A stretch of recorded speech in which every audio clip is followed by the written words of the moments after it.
Shalom. I'd like to give all praises to Yahweh, Ba'ashem Yahushai, and double honors to the apostles and elders. Great millstone that taught us this word. As we get closer and closer to the end, more and more of these prophecies are going to start, to come to pass, and these different signs, and these different events that are building up, to these last couple of prophecies. World War III, the mark of the beast.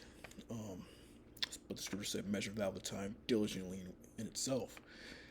And this is how we know that the elect is pretty much almost sealed up by everything that is going on.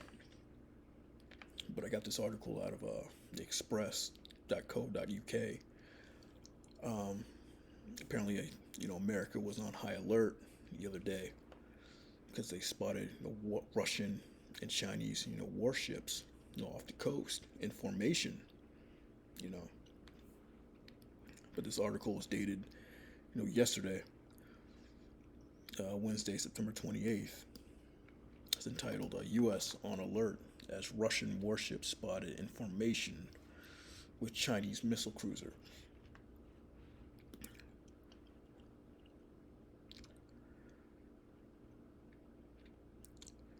A routine patrol discovered Chinese missile cruiser, which sailed about 86 miles north of Kiska Island, September 19th.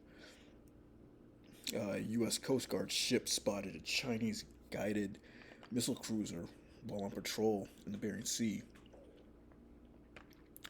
The cruiser was about 86 miles north of Kiska Island, which is 86 miles north of the U.S. state of Alaska. Two further ships from the Chinese Navy were spotted along with 4 Russian Navy vessels. Were also discovered in a single formation. The 418-foot Kimball kept watch over the ships as they broke formation and sailed off.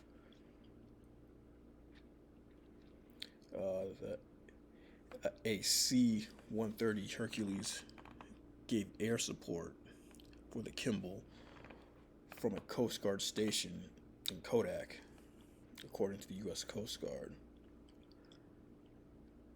Rear Admiral Nathan Moore said, while the formation has operated in accordance with international rules and norms, we will meet presence with presence to ensure there are no disruptions to U.S. interests. So yeah, it's these little situations, building up. The Kimball will carry on monitoring the area. It comes after Russian nuclear-powered submarines fired cruise missiles in the Arctic as part of military drills aimed at testing Russia's readiness for a possible conflict in the northern waters.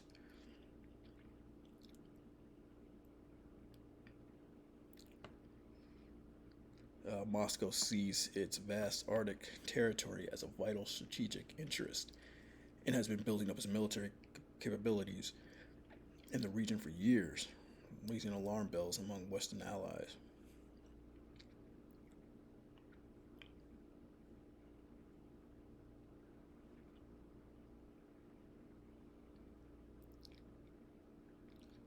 Moscow has continued a program of high-profile military exercises, even as the bulk of its land forces are engaged in the war in Ukraine. Earlier this month, it conducted a scaled-down war games in the Russian Far East with some 50,000 troops involved. So here's the little chart that they provided. The biggest armies in the world, with China being the biggest, and USA is like the third largest.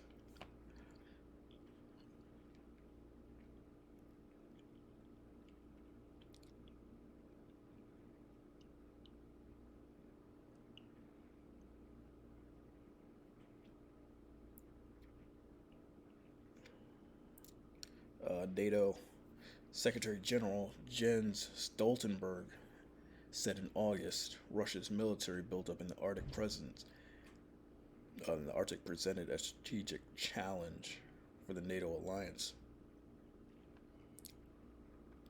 But yeah, just you know, the U.S. was on high alert this week. Russian warships and China ships were in formation just off the coast of Alaska. 86. Said it was like 86 miles. So yeah, but that's just a sure sign that things are heating up. But first scriptures are Revelation 7:3. I'll start at 7:2. And I saw another angel ascending from the east, having the seal of the living power. And he cried with a loud voice to the four angels, to whom it was given to hurt the earth and the sea, saying, "Hurt not the earth, neither the sea, nor the trees, until we have sealed the servants of our power in their foreheads, yeah, the elect." Because that's the only thing that's keeping back and holding back this destruction, is the waking up of the elect. And when you see how all this stuff is building up week after week, there's always something new. So we're pretty close to it, to that time.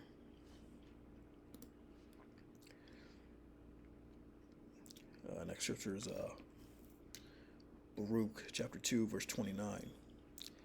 "If ye will not hear my voice, surely this great multitude shall be turned into a small number among the nations, where I will scatter them. For I knew that they would not hear me, because it is a stiff-necked people. But in the land of their captivities they shall remember themselves." Yeah, we're seeing this come to pass right now. In the land of our captivity, Jake is remembering themselves. You see that through all these different camps, throughout all the different states, and really throughout all the world. This world, this truth has been published across the entire planet. So that's how we know we're at the end as well. Because this whole world has been published across the whole earth. And Jake is waking up, everywhere, remembering themselves, remembering the name, praying in that name.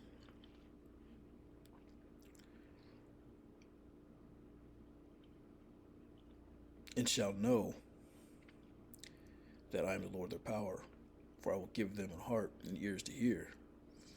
And the ones that are meant to hear it and waking up are definitely hearing it, man. "And they shall praise me in the land of their captivity, and think upon my name." Yeah, the name is known now. Yahweh, and the son's name is Yahushai.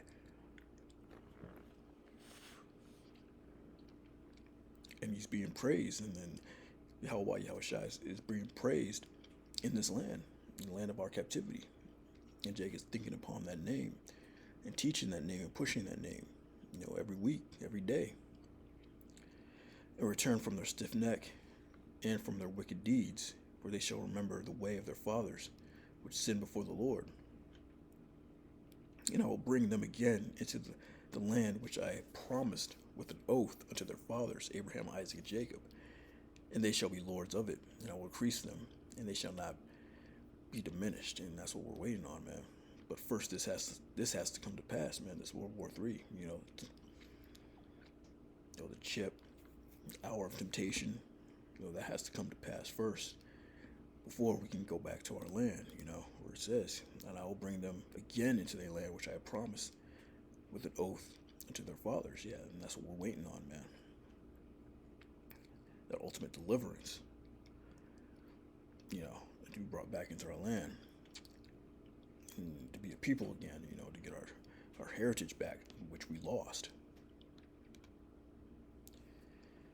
"And I will make an everlasting covenant with them to be their power, and they shall be my people, and I will no more drive my people of Israel out of the land that I've given them." Yeah, because he's going to put his laws on our inward parts. He's going to make a stony heart into a fleshy heart, man. He's going to put that law on our inward parts and our mind, to where we'll never go off again. That way he will never have to throw us into slavery again. So we're never going to go back into slavery after this, So this has to come to pass first, man.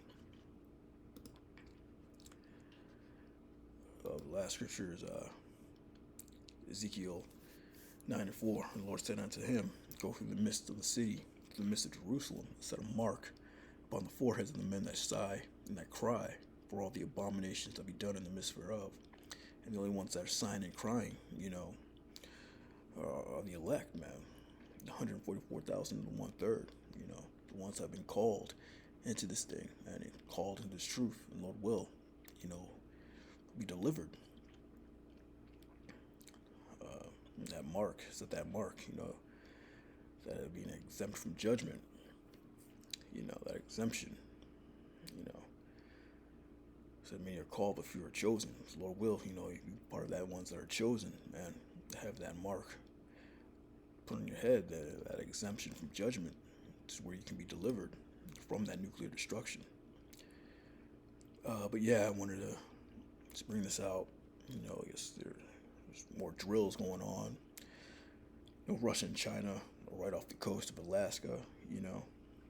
So yeah, I mean, this thing is pushing forward. But yeah, with that, shalom.